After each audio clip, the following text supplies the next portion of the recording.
Hello student, कैसे हो? सब बढ़िया? तो ऐसा चल रहा है चैप्टर नंबर 9। चैप्टर नंबर 9 के अंदर बहुत सारी बातें हमने कर ली है आपसे। एक्सरसाइज 9.1, 9.2, 9.3 कंप्लीट किया था और लास्ट लेक्चर के अंदर मैंने डिफरेंशियल इक्वेशन को सॉल्व करने की हमारे पास जो 3 मेथड है उसमें से सबसे पहली जो मेथड है सेपरेट वेरिएबल की, उसकी मैंने आपसे बात की थी। सेपरेट वेरिएबल के अंदर उसके पर अकॉर्डिंग हमारी एक्सरसाइज 9.4, उसमें क्वेश्चन नंबर 1 से 10 तक के थे, वो जनरल सॉल्यूशन निकालने थे। 11 से 14 तक के जो सम थे उसमें आपको पर्टिकुलर सॉल्यूशन निकालने का था। और क्वेश्चन नंबर 15 से जो स्टार्ट होते वो प्रैक्टिकली सम थे। तो उसके अंदर मैंने आपसे 15, 16, 17 और 18 4 सम लिए थे। आज हम उसके आगे की बात करते हैं। क्वेश्चन नंबर 19, सभी के पास टेक्स्ट बुक होगा, आप टेक्स्ट बुक में से क्वेश्चन देख सकते हो। इस तरह से क्वेश्चन है, the volume of sphere balloon being the inflated changed at a constant rate. क्या लिखा है? The volume of sphere balloon being inflated changed at a constant rate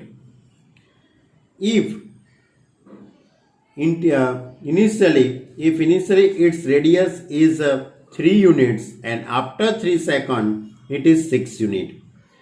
Find the radius of balloon after t second. इस तरह से आपका question है। आप text book में अच्छी तरह से क्वेश्चन पढ़ लेना। The volume of spear. अब ये जो पहला जो सेंटेंस लिखा है उसके पर से ही अपने को डिफरेंशियल इक्वेशन बनाना है। तो द वॉल्यूम ऑफ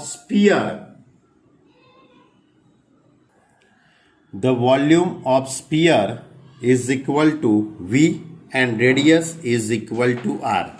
ऐसा मैंने सपोज कर लिया है। वैसे सपोज यानी ये तो आपको मालूम कि वॉल्यूम को V कहते हैं और रेडियस को R कहते हैं, ये आपको मालूम ही है। अब वॉल्यूम में होने वाले चेंजिंग यानी dV upon dt is equal to, बराबर क्या लिखा है? The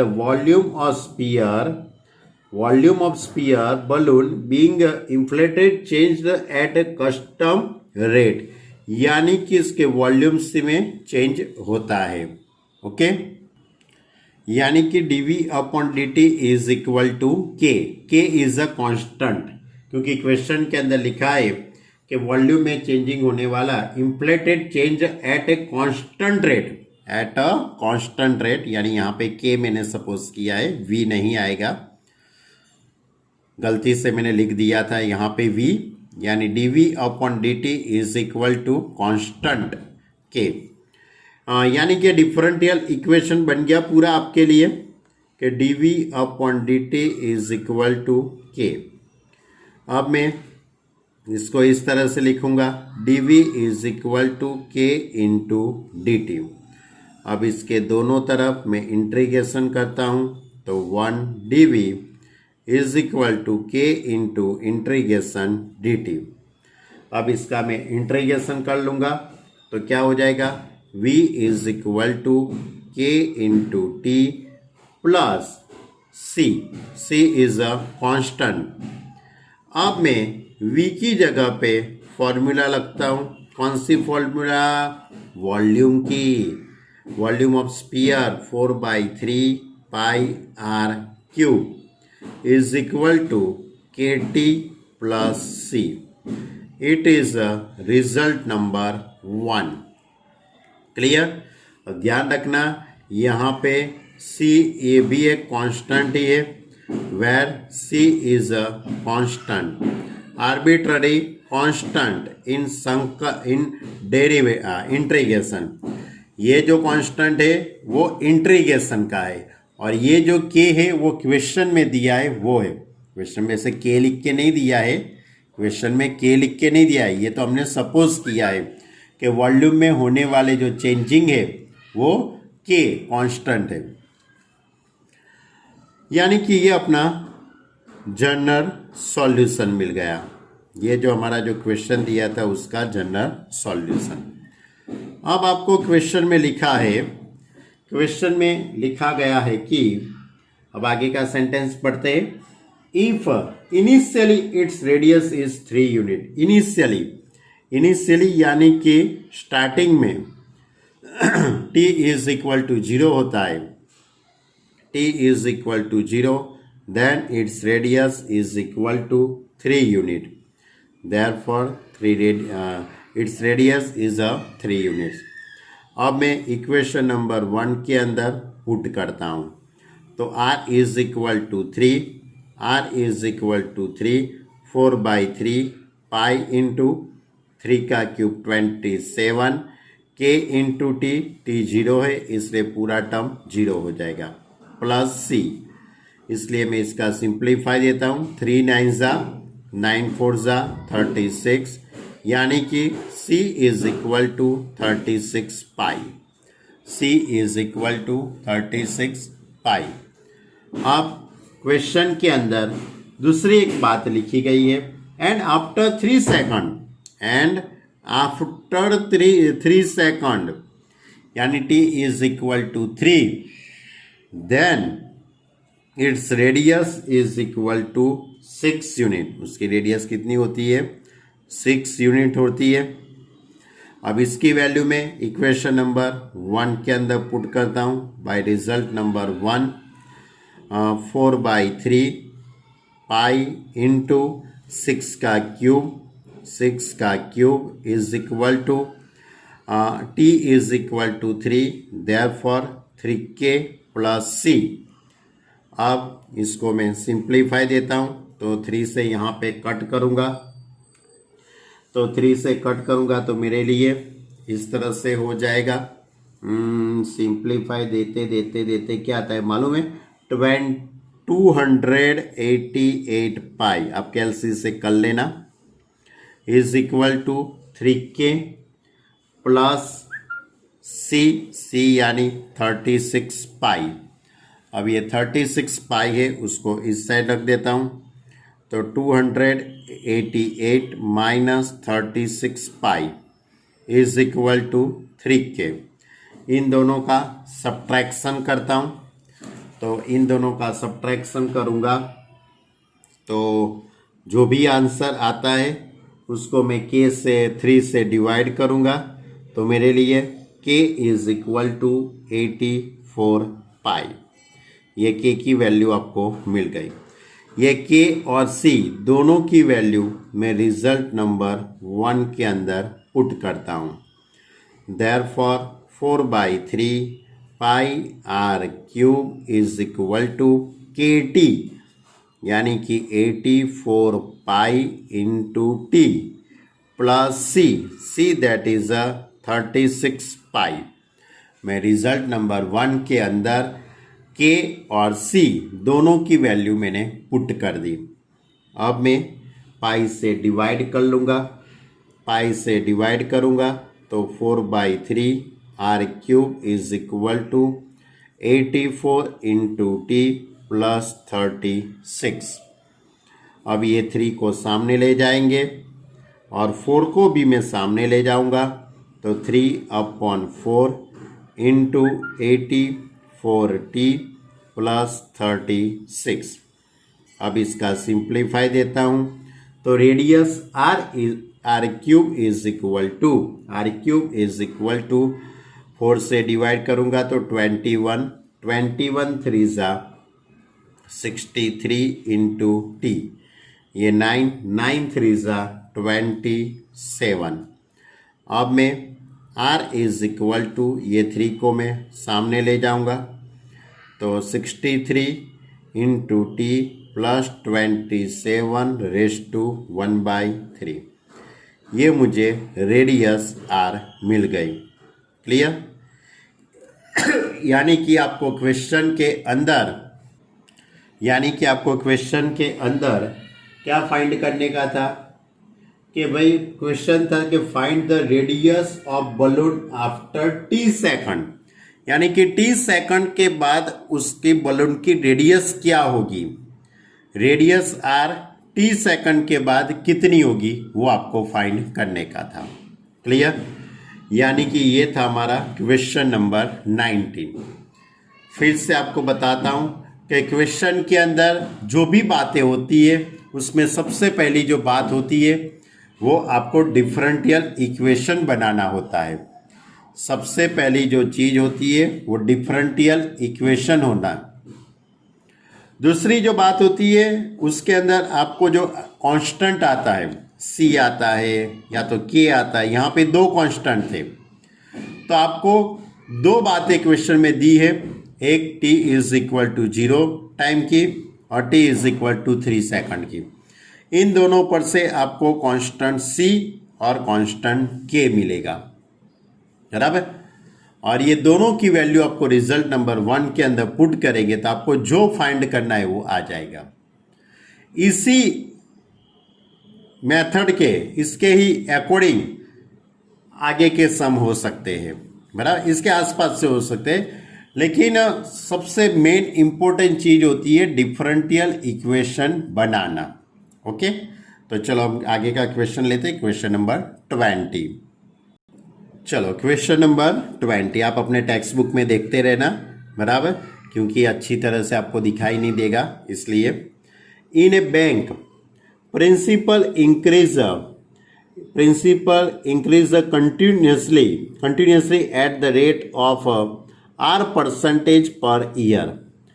Find the value of r if 100 rupees double itself in 10 years।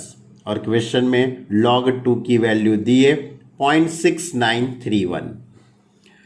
ऐसा ही दूसरा क्वेश्चन है और ऐसा एक इलिस्ट्रेशन भी है। फिर से आपको बताता हूं, इन a bank principal increase continuously, यानी कि आप जो प्रिंसिपल अमाउंट रखते हो बैंक के अंदर, आपने जो पैसा रखा है उसको हम प्रिंसिपल अमाउंट कहते हैं। वो जो प्रिंसिपल अमाउंट है वो continuously at the rate of r percentage, यानी कि वो प्रिंसिपल अमाउंट है वो आर परसेंटेज के रेट से ईयरली उसमें इंक्रीज होता है। यानी कि आपने 5,000 रुपया रखा है तो 5,000 का 10% के हिसाब से बढ़ रहा है या तो 6% के हिसाब से उसमें प्रिंसिपल अमाउंट बढ़ती जाती है, बराबर। यानी कि principal increase continuously at the rate of r percentage के रेट से उसमें बढ़ोतरी होती है। अब फाइंड क्या करना है, find the value of R यानी rate of interest R if 100 rupees double itself in 10 year. यानी कि आपने 100 रुपया रखा है, 100 रुपीज आपने रखा है, वो 10 साल के अंदर डबल होता है। आपने 100 रुपीज रखा है, वो 10 ईयर्स के बाद डबल हो जाता है। लेकिन वो डबल होने के लिए रेट कितना होगा, रेट ऑफ इंटरेस्ट कितना होगा, वो आपको फाइंड करना है। अब मैंने सपोज कर लिया है कि प्रिंसिपल अमाउंट को पी कहते हैं। हम सपोज करने की जरूरत नहीं, वैसे यही होता है सिंबल, और rate of interest r percentage. अब मैं इस तरह से डिफरेंशियल इक्वेशन बनाऊंगा कि प्रिंसिपल अमाउंट में होने वाली बढ़ोतरी कंटिन्यूसली यानी dp upon dt is equal to जो प्रिंसिपल अमाउंट रखते हैं उसका आर परसेंटेज, जो प्रिंसिपल अमाउंट रखते हो उसके परसेंटेज कितने, आर परसेंटेज में बढ़ोतरी होती है, कंटिन्यूसली इंक्रीजिंग होता है। यानी कि P into r percentage. Clear? तो इसके पर से मैं इस तरह से लिख सकता हूं, dp upon dt is equal to P into r upon 100, क्योंकि परसेंटेज दूर करेंगे तो अपॉन में 100 आएगा। अब मैं सभी को सिंप्लीफाई देता हूँ इस तरह से, तो dp/p is equal to r/100 into dt। अब मैं इसके दोनों तरफ इंटीग्रेशन कर लेता हूँ, 1/p into dp is equal to r/100 integration 1 dt। अब 1/p का इंटीग्रेशन 1/p का integration log p is equal to r/100, 1 का integration t plus c। It is a result number 1 where c is a constant, where c is a constant, arbitrary constant ऐसा भी लिखना हो तो लिख सकते हो। क्लियर? यानी कि क्वेश्चन के अंदर सबसे पहला जो सेंटेंस था ये था, ये सबसे पहला जो सेंटेंस है उसके अकॉर्डिंग ये इस तरह से टर्म होगा, dp/dt is equal to p होता है प्रिंसिपल का r परसेंटेज, यानी p मल्टीप्लाई r/100। उसके बाद तो सेपरेट वेरिएबल यानी dp के साथ p वाले टर्म, ये dt सामने चला जाएगा, दोनों तरफ इंटीग्रेशन करते हैं और log p is equal to 1 का t प्लस c। अब आपको क्वेश्चन में दिया है कि find the value of r, find the value of r if 100 rupees double itself in 10 years। यानी कि स्टार्टिंग में उसने 100 रुपीज रखे हैं, तो t is equal to 0 time में, t is equal to 0 time में इसने प्रिंसिपल अमाउंट कितनी है 100 रुपीज रखा है। क्लियर? अब मैं इसको इक्वेशन नंबर 1 के अंदर पुट करूंगा। हमारा इक्वेशन नंबर 1 इस तरह से है, log p k into t upon 100 plus c, sorry r into T है। अब इसके अंदर मैं पुट करता हूँ वैल्यू, p की जगह पे 100, t इज इक्वल टू 0 यानी कि पूरा टर्म 0 हो जाएगा, plus c, therefore c is equal to log 100 base e,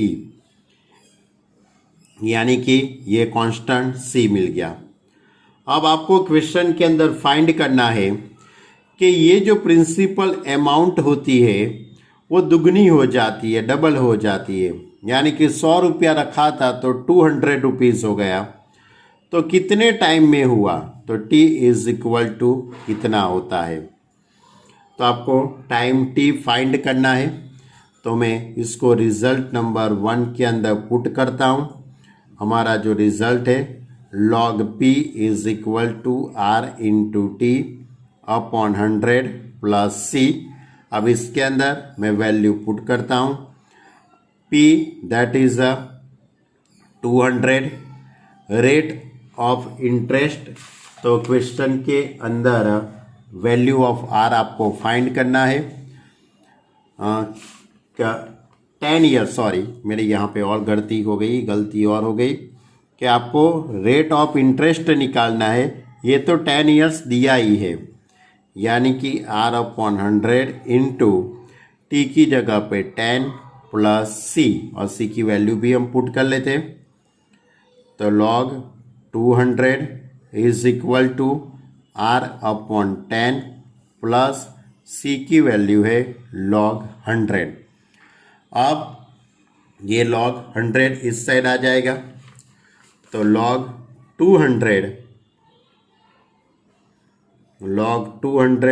minus log 2 is equal to r/100।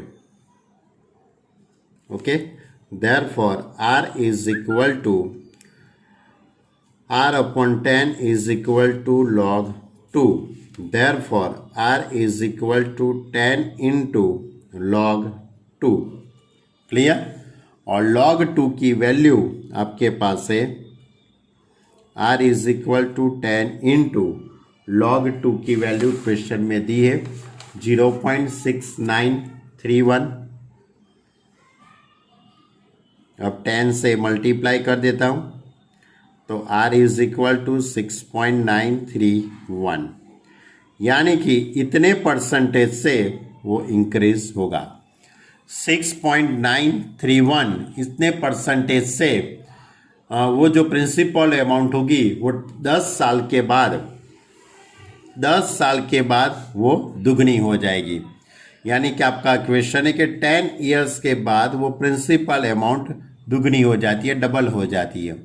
तब रेट ऑफ इंटरेस्ट क्या होगा, यानी आर कितना होगा वो फाइंड करने का है। ओके, चलो अब question number 21। In a bank principal increase continuously, principal amount है वो continuously at the rate of 5% per year. इसने रेट ऑफ इंटरेस्ट यहाँ पे दिया है, जब भी ऊपर का जो क्वेश्चन था उसमें आपको आर फाइंड करने का था, यहाँ पे रेट ऑफ इंटरेस्ट दिया है। An amount of 1000 is deposit with this bank, उसने 1000 रुपीज डिपॉजिट किया है। ऊपर 100 रुपीज उसने डिपॉजिट किए थे, उसमें 1000 रुपीज उसने डिपॉजिट किए हैं। How much will it worth after 10 years, worth after 10 years, यानी कि 10 साल के बाद ये जो आपने 1000 रुपीज रखा है उसका कितना रुपीज आपको मिलेगा। बराबर, आपने 10 साल के बाद आएंगे, 10 साल के बाद जो 1000 रुपीज आपने रखा है बैंक में, उसके कितने रुपीज आपको मिलेंगे वो आपको फाइंड करना है। कितना उसमें इंक्रीजिंग होगा, कितनी अमाउंट आपको मिलेगी वो आपको यहाँ पे फाइंड करना है। यानी कि क्वेश्चन नंबर 20 और 21 दोनों में थोड़ा ही डिफरेंट है। इसमें रेट ऑफ इंटरेस्ट फाइंड करने का था, वैल्यू ऑफ आर, और जब भी यहाँ पे आपको क्या दिया है कि 10 साल के बाद ये प्रिंसिपल अमाउंट जो आपने 1000 रखा है उसका कितना रुपीस आपको मिलेगा वो आपको फाइंड करना है। अब मैंने सपोज कर लिया प्रिंसिपल अमाउंट P और रेट ऑफ इंटरेस्ट 5%। ओके, तो मेरे पास क्या बनेगा, dp upon dt is equal to 5%, कितना प्रिंसिपल अमाउंट का 5%। Therefore dp upon dt is equal to 5 into p upon 100, 5 upon p upon 100। बराबर, परसेंटेज दूर करेंगे तो अपॉन में क्या आएगा 100। Therefore dp upon dt is equal to p upon 20। अब p को अपॉन में ले जाता हूँ तो इस तरह से dp upon p is equal to dt upon 20। अब इसके दोनों तरफ मैं इंटीग्रेशन करता हूँ, integration 1 upon p dp is equal to 1 upon 20 integration के बाद इंटीग्रेशन 1 dt। अब 1 अपॉन p का इंटीग्रेशन log p, 1 का integration t upon 20 plus c। It is a result number 1, it is a result number 1।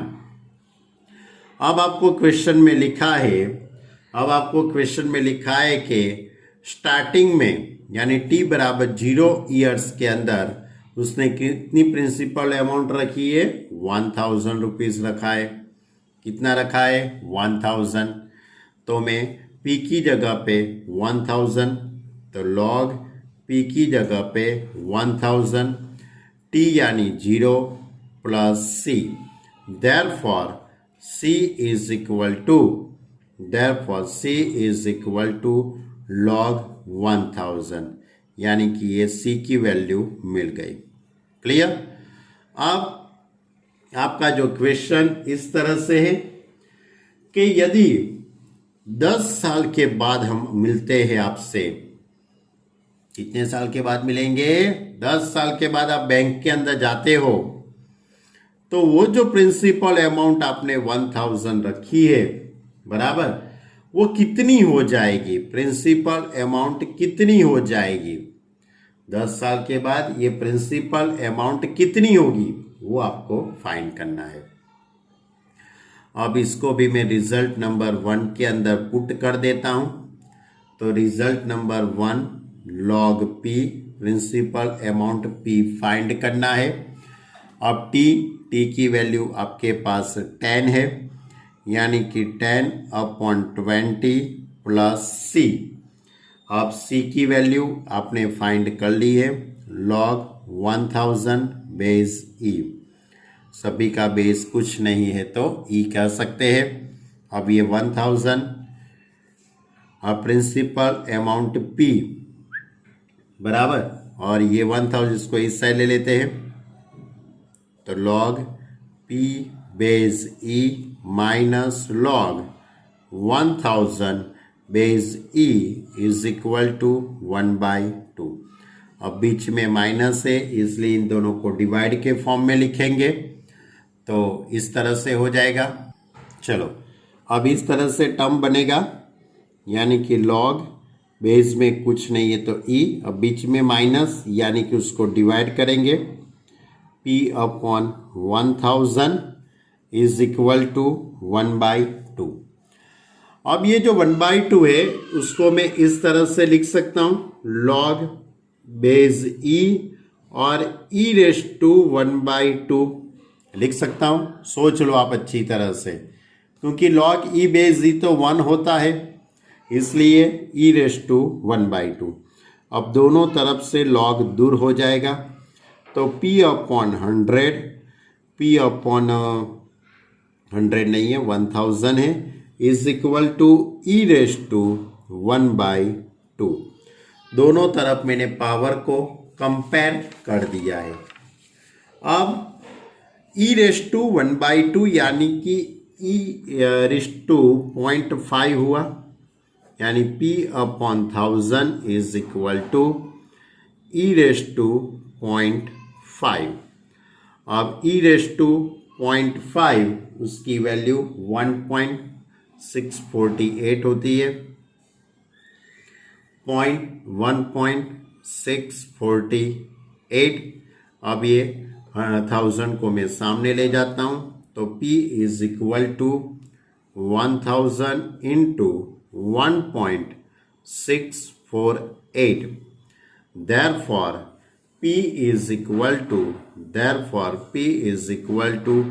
1648 rupees. यानी कि 10 साल के बाद आपने जो 1000 रुपीज जो बैंक में रखे थे, उसका 1648 रुपीज आपको मिलेगा। बोलो कितने कम पैसे मिलेगा आपको? कोई बात नहीं, बराबर, 10 साल के बाद ये 1000 रुपया आपने रखा होगा, उसका 1648 रुपीज होगा। रेट ऑफ इंटरेस्ट कितना था? रेट ऑफ इंटरेस्ट 5% से रखा था। क्लियर? यानी ये था हमारा क्वेश्चन नंबर 21 और 20। दोनों क्वेश्चन बहुत ही इजी है, आप शांति से सॉल्व करेंगे तो हो जाएगा। चलो, अब हम क्वेश्चन नंबर 22 लेते हैं। अब question number 22, in a culture the bacteria count in 1 lakh, बराबर, के कल्चर एक है, उसमें बैक्टीरिया की काउंटिंग है 1 लाख बैक्टीरिया है। The number is increasing by 10% in 2 hours, यानी कि 2 आवर्स के अंदर वो बैक्टीरिया होते वो 10% से बढ़ रहे हैं, 10% से उसमें बढ़ोतरी होती है। In how many hours will be count reach 2 lakh, how many hour, कितने आवर्स के अंदर ये जो बैक्टीरिया 1 लाख थे बैक्टीरिया स्टार्टिंग में 1 लाख बैक्टीरिया थे वो 2 लाख बैक्टीरिया हो जाएंगे। कितने आवर्स के बाद ये जो बैक्टीरिया था वो 1 लाख थे वो 2 लाख होने वाले, कितने आवर्स के बाद होगा वो आपको फाइंड करना है। इसके लिए आपको यहां पे दिया है if the rate of growth of bacteria is proportional to the number present, यानी कि जो प्रेजेंट में बैक्टीरिया है उसके अकॉर्डिंग, उसके प्रोपोर्शनली वो बैक्टीरिया इंक्रीज होते हैं। ओके, यानी कि ये जो सेंटेंस दिया है ये सेंटेंस पर से मैं डिफरेंशियल इक्वेशन बनाऊंगा। ये जो if the rate of growth of bacteria is proportionally to the number present, यानी कि जो प्रेजेंट में है उसके अकॉर्डिंग उसमें जो ग्रोथ होता है, ग्रोथ होना यानी उसमें बढ़ोतरी होती है, बराबर, वो proportionally to the number of bacteria. Number of bacteria, suppose any कोई टाइम टी है, टी टाइम में bacteria, number of bacteria x है, नंबर ऑफ बैक्टीरिया कितने हैं एक्स। अब जो ये बैक्टीरिया में जो ग्रोथ होता है यानी dx upon dt is proportional of present bacteria, proportional present bacteria यानी कि dx upon dt is proportional of x, therefore dx upon dt is equal to, ये प्रोपोर्शनल दूर करेंगे तो k इंटू एक्स आएगा, where k is arbitrary constant, where k is constant, k belongs to r। Clear, या तो k is a constant ऐसा भी आप लिख सकते हो। अब x अपॉन में आ जाएगा यानी कि dx upon x is equal to k into d t. इसके दोनों तरफ मैं इंटीग्रेशन करता हूँ 1 upon x D x, k integration 1 d t. Clear, अब 1 अपॉन एक्स का इंटीग्रेशन, 1 अपॉन एक्स का integration log mod of x is equal to 1 का इंटीग्रेशन t प्लस c।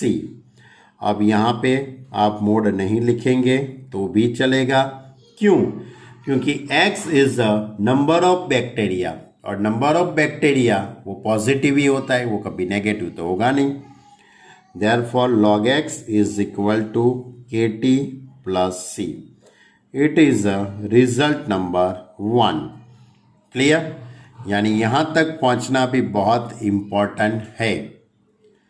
अब आपको क्वेश्चन में दिया है, क्वेश्चन के अंदर दिया है स्टार्टिंग के अंदर, यानी कि स्टार्टिंग के अंदर 1 लाख बैक्टीरिया थे, यानी कि t is equal to 0 hours के अंदर, 0 आवर के अंदर bacteria, number of bacteria is equal to 1 lakh, 1 lakh bacteria थे। अब इसकी वैल्यू मैं रिजल्ट नंबर 1 के अंदर पुट करूँगा, तो रिजल्ट नंबर 1 के अंदर वैल्यू पुट करता हूँ तो log 1 lakh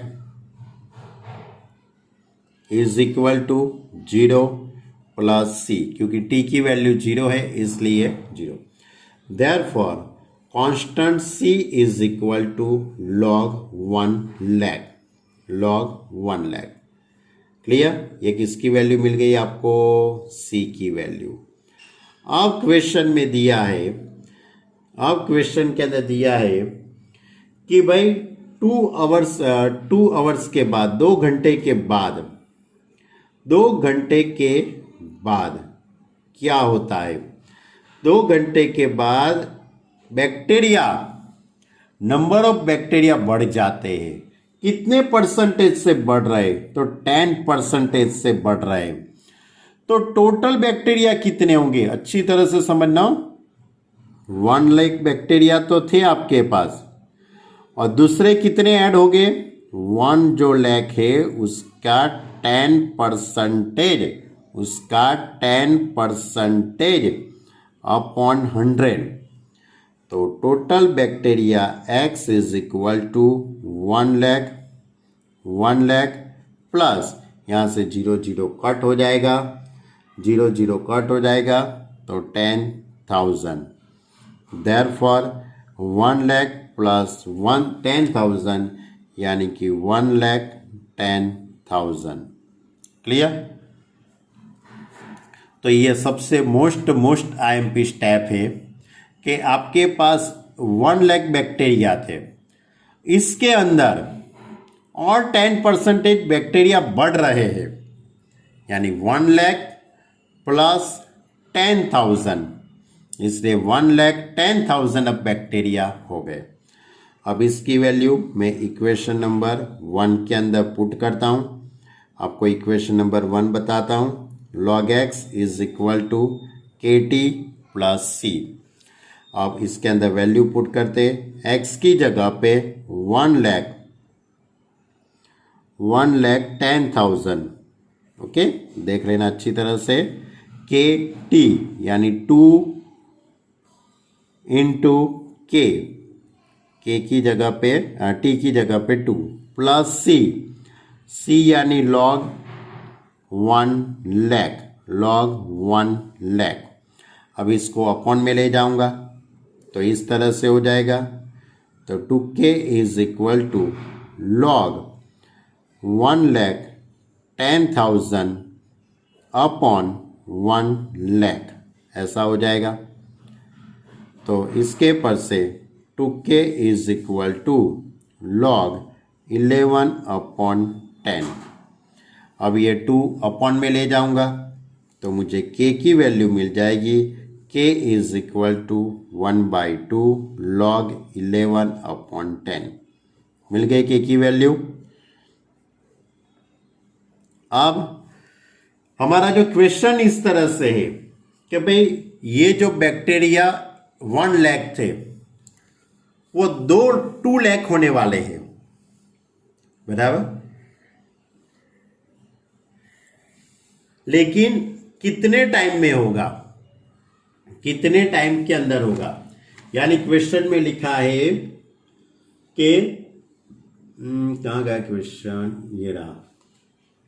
in how many hours will the count reach 2 lakh?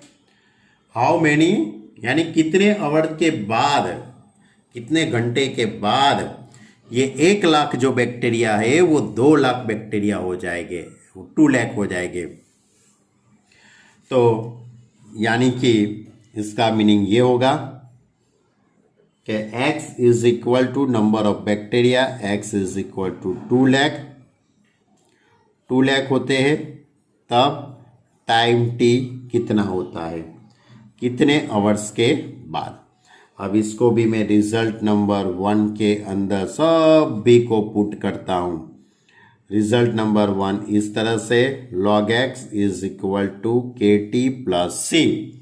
अब इसके अंदर x की जगह पे 2 लाख, टाइम t फाइंड करना है, k आपने ये निकाल दिया है, k की वैल्यू यहाँ पे रखेंगे, plus C that is a log 1 lakh.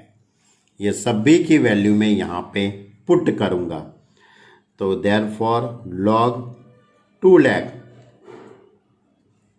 Lakh is equal to KT यानी कि T/2 लिख दो, T/2 log 11 upon 10 plus C that is a log 1 lakh. Clear? अब ये log 1 लाख है, उसको इस साइड ले लूंगा तो log 2 हो जाएगा।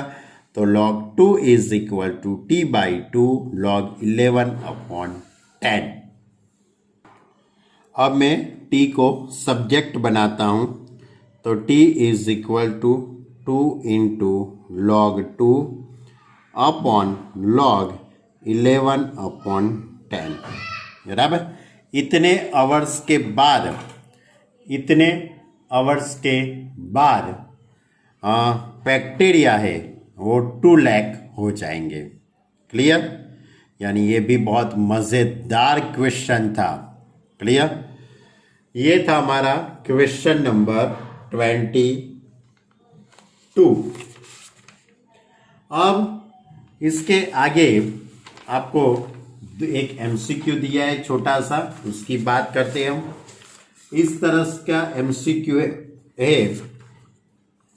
The general solution of the differential equation, general solution of the differential equation dy by dx is equal to e raised to x plus y। तो बहुत इजी क्वेश्चन है।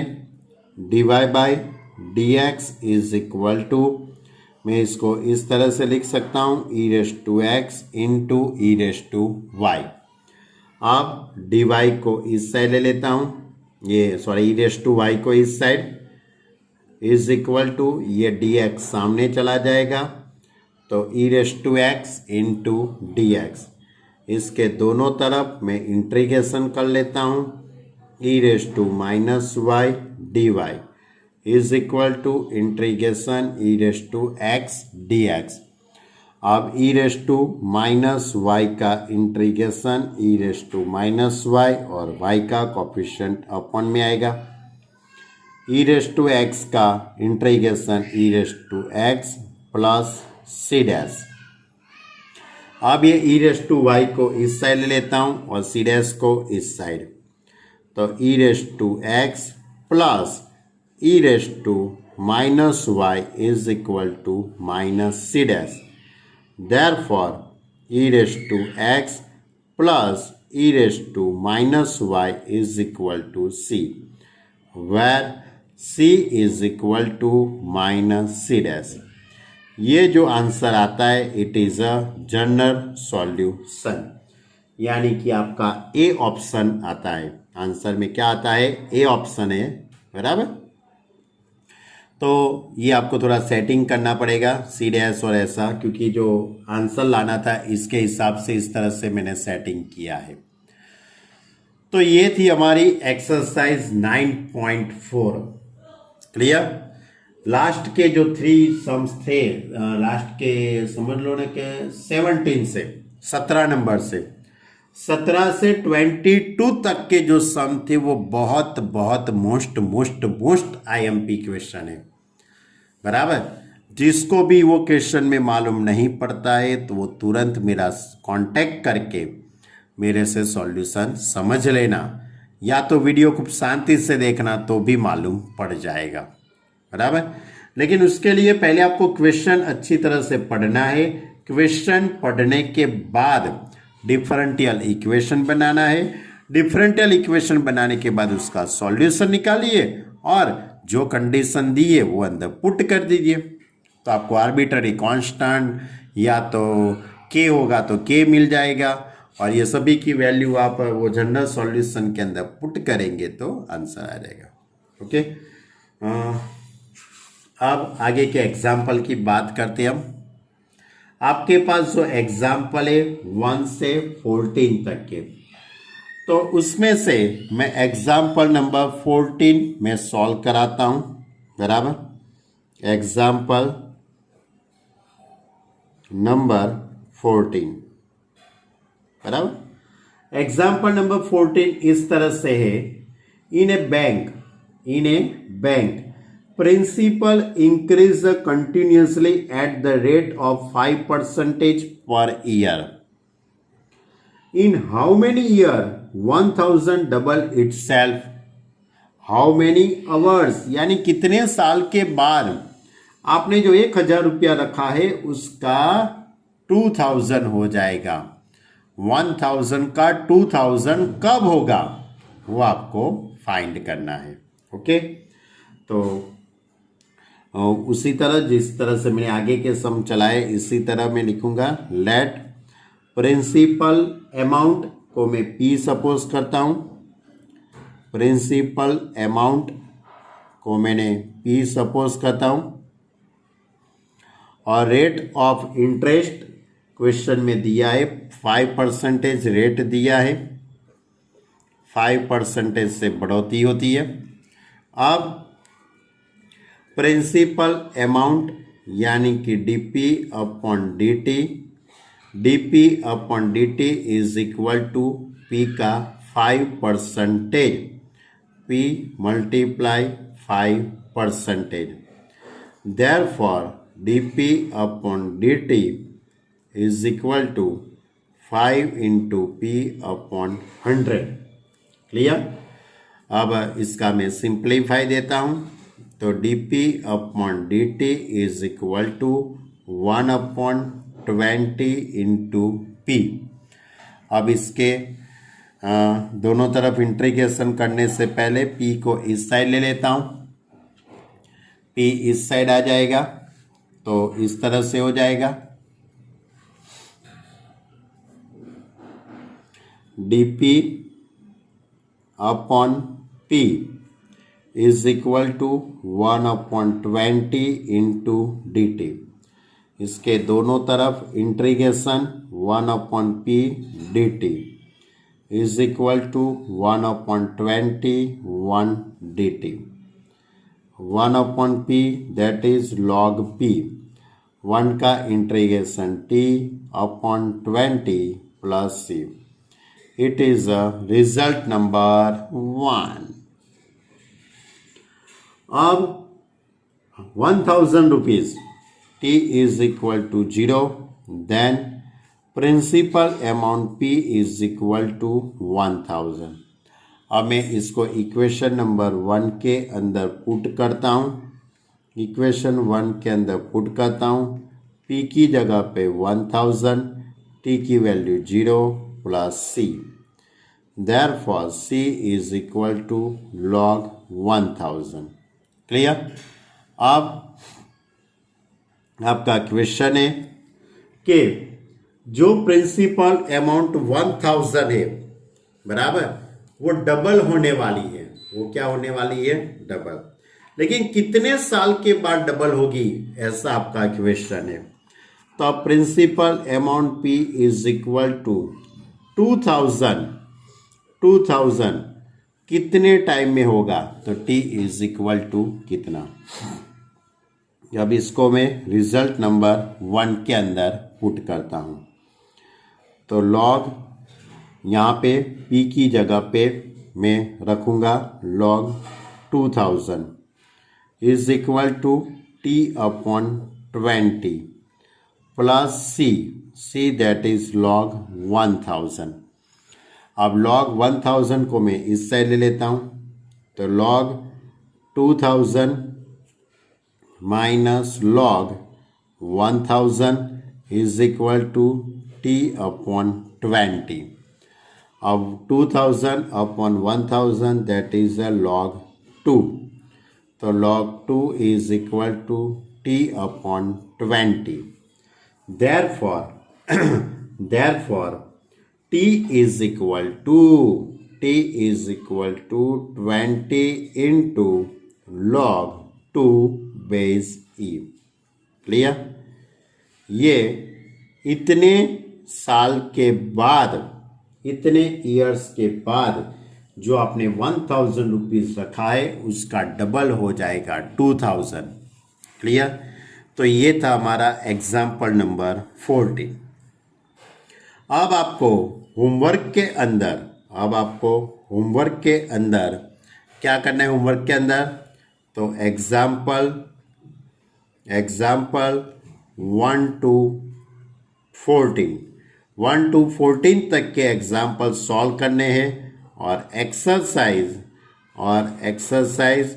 9.1, 9.2, 9.3 और 9.4 इतनी सब बातें आपको कंप्लीट कर देने की है। यदि इसके अंदर आपको कोई भी डाउट होता है तो आप मेरा कांटेक्ट कीजिए 9825454083। ये नंबर पे आप मेरा कांटेक्ट कीजिए, तो आपका जो भी क्वेरी होगी वो मैं सॉल्व कर दूंगा। दूसरी बात, बहुत इसमें से कोई भी एग्जाम्पल आपको नहीं आता है तो पहले मुझे बता देना, तो हो सके तो चैप्टर के एंडिंग के अंदर ये जो एग्जाम्पल आपको नहीं आते हैं उसका मैं वीडियो बना के भी मैं अंदर आपको भेज सकता हूँ आपके व्हाट्सएप पे। क्लियर? तो अच्छी तरह से प्रैक्टिस करना। यहाँ अपना समझ लो कि 50% ये चैप्टर कंप्लीट हो गया है। अब इसके अंदर दो ही मेथड बाकी है, होमोजीनियस और लीनियर इक्वेशन। ये दोनों जो मेथड है उसके इक्वेशन बोर्ड की एग्ज़ाम के अंदर 4 मार्क के अंदर पूछा जा सकता है। इसलिए इतना वर्क पहले कंप्लीट कर दीजिए और इसके साथ साथ चैप्टर नंबर 7, इसके साथ साथ ध्यान रखना चैप्टर नंबर 7 की प्रैक्टिस करना मत भूलना। ओके स्टूडेंट, अच्छी तरह से होमवर्क करना। Okay student, bye.